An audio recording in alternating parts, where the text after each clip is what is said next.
Oke ya, sekarang kita lanjutkan ke jenis aturan dalam perusahaan. Ini untuk informasi aja supaya Anda nanti tahu kalau bekerja itu perusahaan punya aturan. Ada dua jenis namanya, yaitu peraturan perusahaan dan KKB atau kesepakatan kerja bersama. Kalau perusahaan itu tidak punya serikat pekerja, itu biasanya aturan kerjanya itu namanya PP atau peraturan perusahaan.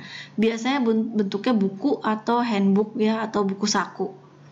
Dan itu isinya semua pasal-pasal. Ruang lingkupnya adalah ya hak dan kewajibannya karyawan, apa yang dilarang, apa yang diperbolehkan, sanksinya dan sebagainya, sampai kalau yang lengkap itu ada aturan tentang penggajian, libur, cuti, semuanya diatur di situ. Nah, kalau sebuah perusahaan punya serikat pekerja, biasanya hotel suka banyak selain perusahaan yang manufacture segala macam punya serikat pekerja.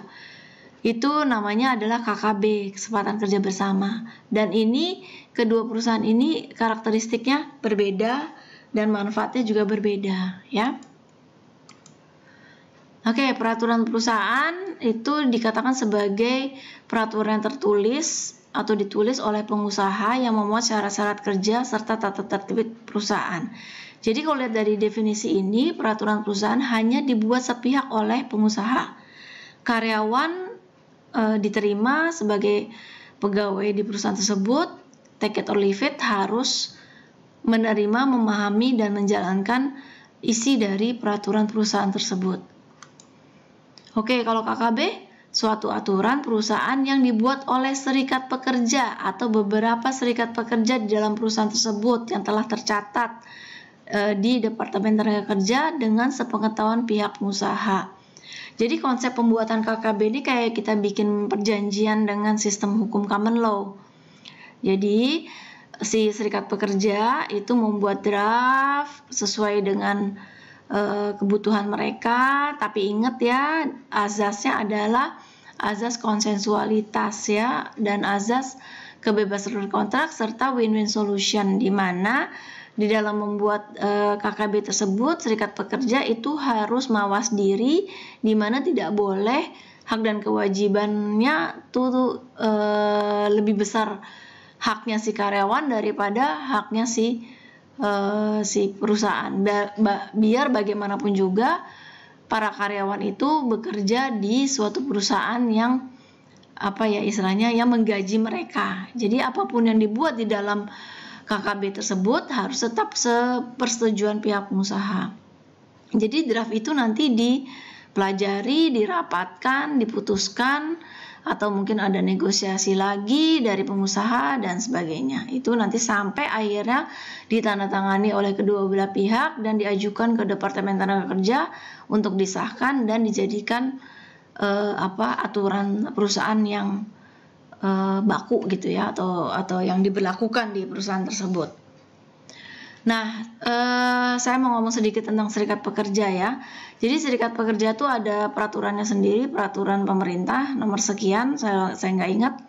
Intinya adalah setiap ada 10 karyawan yang ingin bergabung dan mendirikan serikat pekerja, pada prinsipnya Undang-Undang 13 tahun 2003 mengatur perusahaan tidak boleh melarang.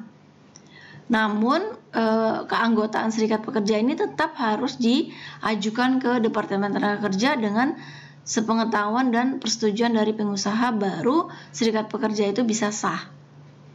Kalau tidak sah, misalnya mereka mau mengajukan keberatan kepada perusahaan, itu akan bisa dijadikan alasan oleh perusahaan untuk dijadikan tindakan kriminal. Gitu ya, segala sesuatunya harus didaftarkan dan dinyatakan sah, baru mereka bisa berorganisasi di dalam perusahaan tersebut. Dan untuk karyawan itu boleh saja tidak menjadi anggota serikat pekerja dan tidak boleh dipaksa gitu ya. Dan biasa seperti organisasi pasti ada iurannya. Dan kelebihan dari KKB, apabila ada hak-hak dari karyawan yang merupakan anggota serikat pekerja itu yang terabaikan, maka bisa diajukan protes bersama-sama atau diwakili oleh beberapa anggota dari serikat pekerja tersebut. Beda dengan perusahaan yang tidak punya serikat pekerja dan peraturannya peraturan perusahaan, itu harus berjuang sendiri. Gitu ya. Oke. Sekarang kita bicara dengan isi Undang-Undang 13 yang penting-penting saja ya, yang perlu Anda ketahui. Sebenarnya ini bisa dibaca ya atau dicari di Google gitu ya, tapi ya nggak apa-apa, ini dibahas sekarang. Waktu kerja pasal 77 ya, diatur 77 itu adalah 7 jam 1 hari dan 40 jam 1 minggu untuk 6 hari kerja. Ini 8 jam untuk yang 52 ya kalau istilah di hotel. Bila melebihi jam tersebut, maka diharuskan ada persetujuan dari pekerja dan lembur ditetapkan paling banyak 3 jam dalam 1 hari dan 14 jam dalam 1 minggu. Ya, bila melebihi jam tersebut, maka harus ada persetujuan, mau apa tidak, gitu ya, dia setuju apa enggak untuk lembur. Tapi sebaiknya sih untuk pekerjaan-pekerjaan yang bisa diselesaikan sehari, itu sebaiknya ya nggak usah lembur, karena bagaimanapun juga kita bekerja 5 hari, 52 atau 61 itu perlu istirahat fisiknya. Pengupahan, upahnya macam-macam ya, setiap perusahaan itu beda-beda, tapi Undang-Undang 13 itu mengatur standarnya seperti ini. Pasti ada gapok ya, yang gaji pokok yang disesuaikan dengan UMR atau UMP, upah minimum regional, upah minimum provinsi. Terus ada upah kerja lembur, tapi di hotel ya kayak gitu ya. Ada mungkin sudah sebagian tahu yang lembur-lembur tapi tidak pernah ada uang lembur, dianggap loyalitas. Upah tidak masuk kerja karena berhalangan, entah berhalangan itu diatur secara sesuai dengan perusahaannya masing-masing. Berhalangan bisa karena ada yang meninggal atau ada yang mengurus mewakili anak sekolah atau bagaimana ya, itu semuanya harus seizin dari perusahaan juga. Upah karena menjalankan hak waktu istirahat kerjanya, ini seperti lembur ya. Pesangon itu ditentukan hanya untuk PKWTT ya, untuk karyawan tetap. Upah untuk penghitungan pajak penghasilan. Nah, ini tadi tentang pajak penghasilan yang dipotong oleh perusahaan dari gaji kita sebagai karyawan, itu kadang ada yang disubsidi oleh perusahaan. Maksudnya subsidi adalah perusahaan ngebayarin, jadi gajinya utuh karyawan. Tapi kalau tidak disubsidi, maka karyawan harus membayar pajak sendiri. Tapi ada perusahaan yang bijaksana, jadi nggak dipotong, tapi upahnya sebenarnya dinaikin yang sudah terpotong gitu ya, diberikan upah yang sudah sebenarnya terpotong, jadi tidak dipotong lagi. Cara-cara mensubsidi itu beda-beda ya. Oke, untuk karyawan perempuan diatur pasal 76, ini pekerja perempuan berumur di bawah 18 tahun dilarang kerja di antara jam-jam segini. Kalaupun harus kerja, harus menyediakan 3 hal ini paling tidak minimum ya. Larangan PHK untuk pegawai yang sakit dengan surat dokter kurang dari 12 bulan, itu nggak bisa langsung di PHK ya, tapi bisa dikurangin gajinya. Misal 3 bulan pertama sakit terus ya, maka di akhir bulan ketiga gajinya langsung dipotong sekian persen. Nanti 6 bulan sekian persen, 9 bulan sekian persen, sampai 1 tahun apabila rekomendasi dokter tidak menyatakan bisa sembuh, baru dipensiunkan atau di PHK dengan hormat ya. Jadi PHK itu macam-macam ya, ada PHK karena masa kerja habis, masa kontrak habis, pensiun dini, atau PHK dengan tidak hormat. Untuk pegawai yang tidak kerja karena ibadah, menikah, mengandung, dan melahirkan, itu nggak boleh di PHK ya.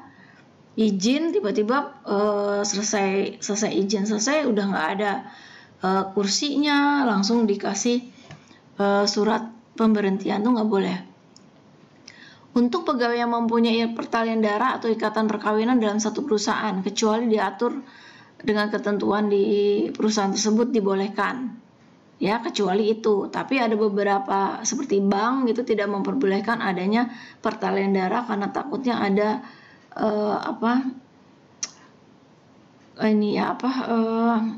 interest yang bertabrakan gitu, yang tidak patut dilakukan dalam satu pekerjaan. Takutnya ada istilahnya kongkolikong lah gitu ya, membahayakan perusahaan. Untuk menjadi anggota serikat pekerja itu tidak boleh dilarang dan tidak boleh diancam PHK. Jadi dibebaskan pegawai mau jadi anggota serikat pekerja atau tidak. Untuk perbedaan paham agama, pokoknya untuk yang SARA itu tidak boleh ya dijadikan alasan untuk PHK. Terus untuk pengaduan tindak kejahatan juga nggak boleh di PHK. Tapi ini kadang-kadang apabila ada karyawan yang tahu ada kecurangan dari direksinya atau atasannya, itu banyak yang melakukan aksi diam saja. Karena gambling ini ya, sebenarnya undang-undang menyatakan tidak boleh di PHK, tapi ya dengan cara yang bagaimanapun dikondisikan, bisa saja niat baik dari karyawan untuk menyelamatkan perusahaan sebenarnya dari kelakuan atasannya atau atasannya biasanya yang dia takutin ya, itu jadi terhalang ya, jadi tidak jadi dia lakukan karena takutnya ancamannya malah berbalik ke yang bersangkutan. Oke, PHK yang hanya dibolehkan adalah untuk hal-hal ini. Hati-hati ya dalam bekerja, jangan sampai melakukan hal-hal ini. Kemudian kalau PHK lebih dari 10 orang itu harus berdasarkan ketetapan atau persetujuan dari Depnaker. Nah, ini kita membicarakan di pasal 158 itu tentang uang pesangon khusus untuk karyawan PKWTT atau karyawan tetap. Itu ya. Ini adalah masa pesangonnya ya, dari 1 tahun sampai mentoknya 8 tahun, ditambah dengan penghargaan masa kerja dari 3 tahun sampai 24 tahun kerja. 25 tahun kerja dapatnya tetap segini, ditambahin aja. Misalnya orang full kerja 24 tahun berarti dia dapat 19 gaji. Oke, ditambah dengan ini ada uang pengganti hak, misalnya ada cuti yang nggak diambil itu bisa dibayarkan, atau ada hak perumahan yang belum dapat itu bisa diberikan. Nah, kalau KKB atau istilahnya bukan PKWT itu bisa mendapatkan uang pisah yang diatur tersendiri oleh KKB atau PP-nya atau peraturan perusahaannya ya. Tidak dalam ikatan dinas tapinya. Oke ya. Nah, untuk pengunduran diri sebenarnya di pasal Undang-Undang 13 itu tidak diperbolehkan. Tidak diperbolehkan untuk mendapatkan pesangon. Tapi tergantung kebijakan dari si perusahaannya, apakah mau memberikan uang terima kasih selama dia bekerja atau bagaimana, itu terserah ya. Yang penting waktu pengunduran diri itu tidak boleh dalam ikatan kerja dinas atau lagi sekolahin atau lagi bagaimana gitu ya. Kalau sampai itu terjadi, maka karyawannya harus ganti rugi sebesar biaya yang telah dikeluarkan perusahaan untuk kegiatan ikatan dinas ini atau disekolahkan dan sebagainya. Itu ya. Dan wajarnya mengundurkan diri harus mengajukan permohonan 1 bulan sebelumnya. Oke, seperti itu. Nah, di video berikutnya saya mau menjelaskan tentang rencana undang-undang tenaga kerja yang baru yang belum disahkan, masih diajukan di DPR oleh presiden kita, yang dikenal dengan nama Omnibus Law atau Undang-Undang Cipta Kerja. Nanti saya minta kalian lebih banyak men-search informasi-informasi tentang Undang-Undang Omnibus Law ini atau Undang-Undang Cipta Kerja, dan tolong bikin analisa untuk membandingkan dengan Undang-Undang 13 tahun 2003 yang sampai sekarang masih berlaku. Karena ini pengajuan ini sangat viral banget di media massa karena banyak diprotes oleh serikat-serikat pekerja atau pekerja-pekerja lainnya yang merasa dirugikan dengan apabila disahkannya Undang-Undang Omnibus Law Cipta Kerja. Undang-Undang Omnibus Law bukan hanya untuk tenaga kerja ya, tapi ada pajaknya juga, ada tentang pajaknya juga ya. Tapi kita nggak bahas itu ya, kita bahas khusus untuk tenaga kerjanya aja.